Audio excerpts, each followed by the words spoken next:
Well, thank you, everyone, and welcome to the Alfred Jenkins Fieldhouse here in Prince Albert. It's great for me to be back in Prince Albert for the second time in only 3 days. It's almost like the times when I'm at home and I have the opportunity to come in here at will. We are joined again by our Prince Albert candidates, Joe Hargrave, as well as Alana Ross, and pleased to be joined here today also by our candidate for the Saskatchewan Rivers constituency, Nadine Wilson, Delbert Kirsch from Batoche, and Carrot River Valley, Fred Bradshaw. Thank you so very much for coming here today.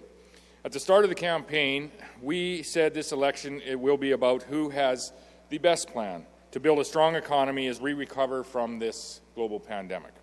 A strong economy that will support and build strong families and strong communities.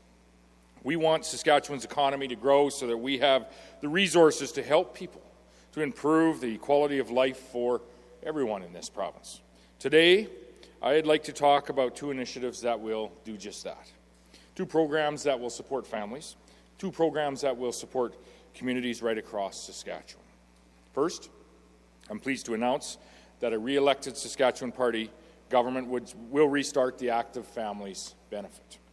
We know that one of the one of the best ways to ensure families are strong and healthy is to encourage kids to get involved in sports, encourage our children to get involved in the arts, as well as other cultural activities that are available to us. My wife and I, Krista and I, have seen the benefits in our own family with our children, with our son and with our daughter. I've seen the benefits throughout our entire community where I was raised in Shelbrook, through coaching hockey, through coaching softball, but we know there is a cost that is involved with these types of activities. Sports and other activities can be expensive for families. The Active Families benefit will provide up to $150 for each child to help cover the costs of participating in sports, in arts, or in cultural activities. For a child with a disability, that benefit will be $200 per year. And this will be an income-tested program. To be eligible, a family must have an income of $60,000 or less. We think it makes sense to target the support to families who require it the most. If we are re-elected, the Active Families benefit will be included in the 2021 and the 2022 provincial budgets. We expect more than 20,000 families will receive the benefit at a cost of about $5.7 million a year. That's the first initiative that I'm here to talk about today. Here's the second: new childcare spaces. Access to high-quality childcare continues to be a challenge for some Saskatchewan parents. We understand that. Since 2007, we have made significant investments to address just this challenge.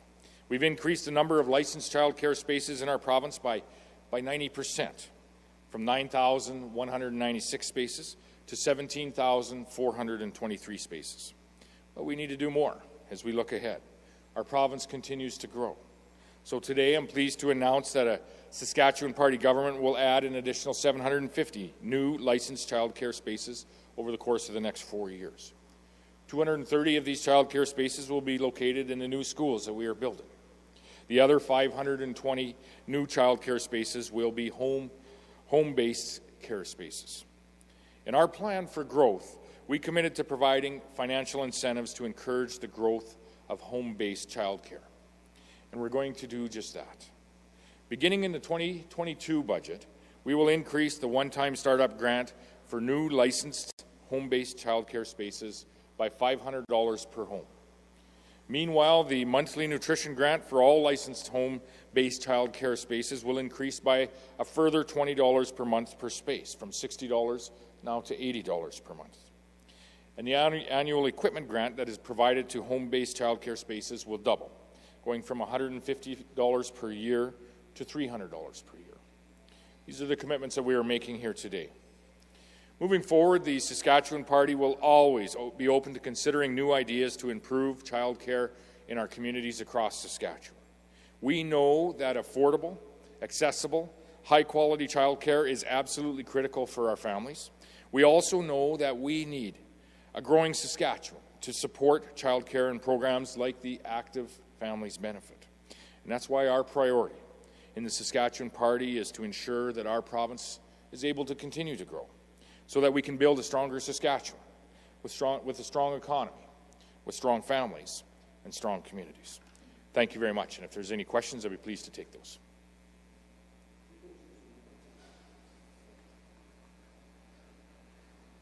Good morning. I just am wondering if you can explain what Mr. Naw, your Regina candidate, has done to demonstrate that his behavior has changed since his action that we saw at Craven in 2016. Right, so we do have a candidate I think has been well reported on in Regina that has was part of some actions a number of years ago that were very disrespectful to women, and we understand that. They were made a number of years ago. He regrets participating in those actions. He understands that not only were they disrespectful to women, but they were very juvenile, and they will not happen again. So this candidate has not taken actions that you were alluding to. I have talked to him. A number of members of the party have talked to him. It was an incident that was a number of years ago that he deeply regrets, and he understands was a very juvenile incident, and he also understands just how disrespectful this incident is, and I'm confident it's an incident that won't be occurring again.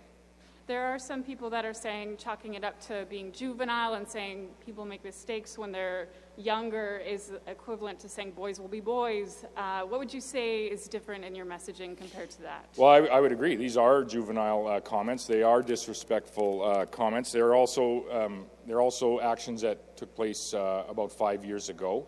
And I think the candidate himself would agree with all of those sentiments as well. And I think when given the opportunity, he would most certainly agree with the fact that these cannot occur again, and they won't be occurring with him. What actions will your party commit to taking to reduce violence or derogatory behavior toward women in Saskatchewan? We have taken many actions with respect to not only derogatory behavior, but with respect to interpersonal violence. We have changed multiple laws to open up opportunities for those that are experiencing interpersonal violence. We have put dollars behind it, most notably with the shelter in Melfort that was funded a number of years ago and advocated on by a former late colleague, Kevin Phillips, from that particular area. And I said the other day that Kevin Phillips has walked more miles in those red pump shoes than any person I know, in particular any male that I know. So this government's record is very strong when it comes to supporting opportunities for often our women in our communities to to report and to have avenues to find their way out of those situations. Why didn't you proactively disclose this behavior if your party already knew about it? Why wait until it comes up on social media or in public discourse? This was proactively disclosed. There was an article on this a number of years ago, about 5 years ago, when this actually occurred. So this has always been part of the public record, and it continues to be part of the public record today. I think what's important is that the people of Regina Rosemont and the people of Saskatchewan know is that these types of actions are not in any way condoned by any Saskatchewan party member, nor should they be condoned by anyone in the province. They most certainly are disrespectful to women, and they most certainly are very juvenile in their nature. They did occur 5 years ago when this individual was a teenager, and in no way should we be supportive of these actions, but we should also provide people with the opportunity when they say that these actions are juvenile, when they say that they are not going to occur again, we should provide them with the opportunity to say that and to actually believe that they have changed and they have matured and understood that these actions can no longer happen when they understand the juvenile, the discriminatory, and as well as the very disrespectful nature of what occurred here.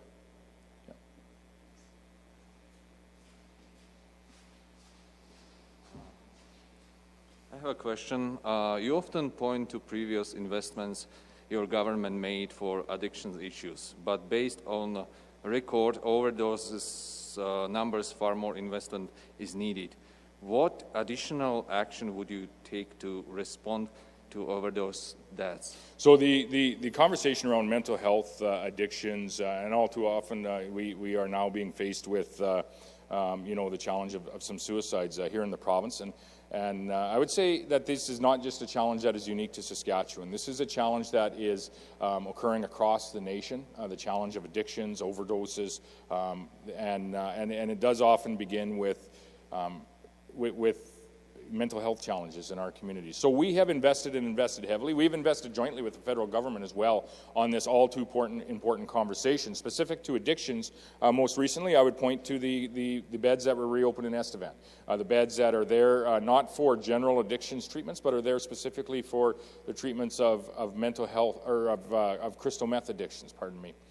Those beds were available a number of years ago, over a decade ago. The NDP closed those beds. We were quick to reopen them this year. We most certainly feel that the treatment that those individuals may need for crystal meth differs from the general, the other addictions treatments facilities that we have here in the province. And if we find that this is being successful, we will be expanding that type of treatment in the days ahead. Listen, our urgent care centers that we had announced a couple of weeks ago now, also have a mental health care stream to those. Not only are they going to lower the wait times in our emergency departments, but they are going to increase the continuum of care for those that are having a mental health or addictions challenge, and ensure that they are able to find the supports that are available here in the province, and find them much quicker. So those are two examples of what we have done very recently as this past year. But when it comes to mental health, addictions, and the treatment of both mental health and addictions, this is not a challenge that is unique to Saskatchewan. It is a challenge that is across the nation, and I would say in the Western world, across the Western world. But it's one that most certainly we're committed to continuing to fund and continuing to manage with outcomes in mind here in the province on behalf of the people that we collectively represent in this area and right across Saskatchewan.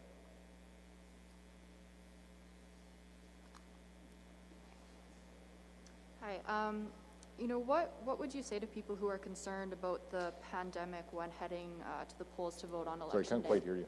Sorry. What would you say to people who are, concerned about the pandemic when they're heading to polls to vote on election day? So on as far as concerns around the pandemic and election day, election week, I would say you have the opportunity for a mail-in ballot. You also have the opportunity for advanced polling in the week leading up to the actual election day, and I would encourage people to make use of both or one of those options, not both of those options, one of those options, if they have any concerns on voting on election day.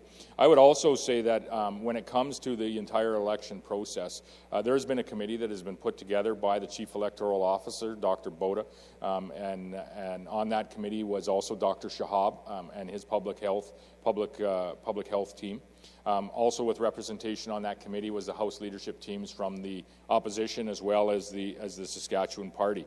They have came to the conclusion that we can conduct the election safely, including the voting system. It will be different than it was last time, and hopefully different than it will be next time.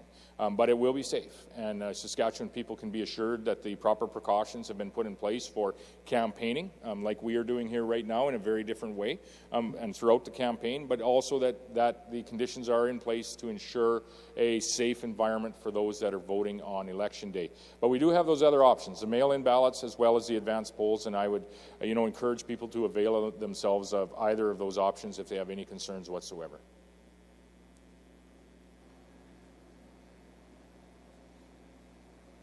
So should past posts on social media matter during an election, and why? What's your opinion? Well, this is getting to be a thing, isn't it? We saw it in the federal election. We saw it in the last Saskatchewan election, and we're seeing it again in this particular election where we had exchanged a candidate this past weekend. We have a past post here that we're discussing today on an individual that's running for our party in Regina, of which he acknowledges was some time ago and acknowledges that it was very disrespectful. The opposition as well has some answering to do as well, as they have a candidate that essentially is an anti-oil candidate that is anti-oil, anti-agriculture, and anti the Saskatchewan economy. I understand that Mr. Miley came out and spoke to that particular situation this morning. I didn't hear him condemn in any way the comments that were made from this particular candidate. That does need to happen, as if it doesn't happen, those comments continue to stand by that candidate. So Ryan Miley continues to have a question to answer with respect to his anti-oil candidate, her support of the LEAP manifesto, her support of Naomi Klein, and everything that LEAP manifesto stands for, which is ultimately the elimination of the oil industry in Saskatchewan, the elimination of the agriculture industry in Saskatchewan, the elimination of the mining industry in Saskatchewan, and ultimately the elimination of a strong Saskatchewan economy. Those comments do need to be condemned by the Leader of the Opposition. I didn't hear that this morning. Ryan Miley has to answer whether he stands with his anti-oil candidate or whether he stands with Saskatchewan people. This morning, my colleague has advised me that Miley did speak to this and said that the party's position is not anti-oil, it's not anti-energy, not anti-gas. So do you think that this one candidate's past post from a couple years ago should dictate what people believe, or should people listen to what the party says today about the post? He would need to come out and actually condemn the actual comments that were made. Those comments are not supportive of Saskatchewan hardworking people. Those comments are, as if he says they're not supportive of the party platform, the party stance, then he should have no problem condemning those comments like I did on the weekend, like I'm doing here today. He has a choice. He can stand with his anti-oil candidate, or he can stand with the people of the province. So why is the opioid and overdose epidemic a real concern in your eyes? Is it a real concern for which, sorry? Why is it a concern right now for us? Yeah. Well, I think it's been a building concern over the course of the last number of years, and even up to and including the last number of months. Listen, when we start with the conversations around mental health and addictions, we have been talking much more about the challenges that our communities, our family members are facing with mental health and addictions, and it cuts across all levels of society, most certainly. We're talking about it much more than we were 2 years ago, 4 years ago, 6 years ago. And I would venture that we're going to be talking about it much more as we look ahead 2 months, 2 years, and 5 years. And so we do need to work together as society. We do need to work together as a government in partnership with society to ensure that we are doing a number of things, providing supports where they are necessary. I spoke to the crystal meth beds in Estevan, the urgent care centres that will have a mental health increase in continuum of service to them. We also need to have a very frank conversation on how these drugs are getting into our communities and ensuring that we have the proper and appropriate laws so that those that are bringing in these drugs that are essentially contaminated, in many cases tainted, and are ultimately resulting in far too many overdoses in our communities. We need to have a conversation around the laws that are ensuring that we are doing everything that we can to keep our communities safe. Question. Can you tell us what your party has to offer for women voters in Saskatchewan? Why should women in the province vote for your candidates? One, for the growing opportunities that we have here in the province of Saskatchewan. We have some great statistics when it comes to women entrepreneurs, to women employment statistics, and we are going to continue to do what we can, as we said, to grow, first of all, recover, and then continue to grow the economy in the province. That provides opportunities for both women and men in communities right across Saskatchewan. Today, we are providing support to those in home-based childcare, increasing, obviously, the supports for the existing childcare facilities that are there, but also increasing the opportunity for others to enter into a home-based childcare market. Often, these are women entrepreneurs that are entering into this business model, and so this is one example, a small example, of what we are offering just today to many women entrepreneurs across the province. We're going to continue to work with not only women entrepreneurs, but entrepreneurs of all sorts. The first thing you need in order for them to be successful, all of them to be successful, is a growing and vibrant economy in the province. I've said this many times. The ballot question in this election is going to be just that, is who do you trust to recover the economy post this global pandemic here in Saskatchewan? Okay, thanks, folks.